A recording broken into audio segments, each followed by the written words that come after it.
الناس كانت بتتكلم، العالم كله بيرغي، بس محدش كان فاهم ليه كريستيانو رونالدو قرر يسيب أوروبا؟ ليه أفضل لاعب في التاريخ يسيب الملاعب الكبيرة ويروح يلعب في السعودية؟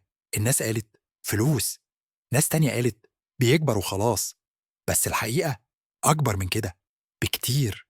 في لحظة معينة بيجي وقت على أي إنسان حتى لو اسمه كريستيانو رونالدو لازم ياخد قرار، قرار مش سهل، قرار ضد التوقعات، ضد الإعلام، وأحيانا حتى ضد نفسه. في 2022 رونالدو كان تحت ضغط مش طبيعي، ناديه مش بيلعبه، الإعلام بيهاجمه، وحتى مدربه بيقلل منه. ده اللاعب اللي لما كان عمره 18 كان بيتمرن زيادة بعد الماتش، اللي عنده في البيت جهاز أكسجين زي المستشفى علشان جسده يفضل في فورمة، اللي بيصحى قبل الكل وينام بعد الكل. رونالدو ما كانش لاعب، كان مشروع نجاح ماشي على رجليه. لكن لما الدنيا بتتقال عليك بتحتاج تتصرف، والمفاجأة إن كريستيانو قرر يخرج من اللعبة علشان يكملها بطريقته.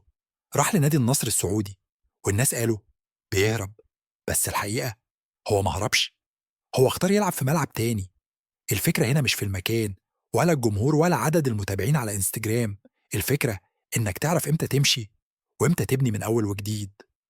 رونالدو ساب أوروبا بعد سنين من المجد، راح لثقافة مختلفة ودوري مختلف ولغة مش لغته، بس كان متأكد إنه لو ركز هينجح في أي مكان. وده اللي حصل. في أول ماتش الجمهور انفجر، الملعب كان بيتنفس باسمه، والناس بدأت تبص للعالم العربي بشكل مختلف، بدأت تحترم دورياتنا، بدأت تشوف إن الكورة مش بس في مدريد وبرشلونة. عارف القرار ده علمنا إيه؟ إن النجاح مش مكان، النجاح عقلية. رونالدو أثبت إن الإنسان لما يؤمن بنفسه ويشتغل بجد ويكون جاهز ياخد خطوة صعبة بيقدر ينجح حتى لو لوحده.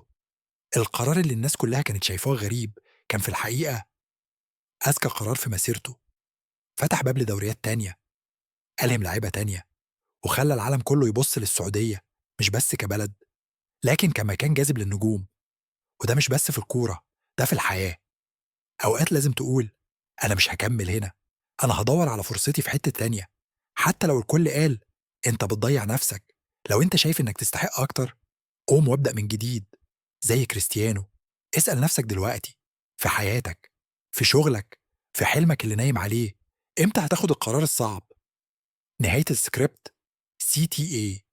لو الحلقة لمستك اعمل لايك واشترك وفعل الجرس واكتب لي في الكومنت أنا جاهز أخد القرار في الوقت الصح.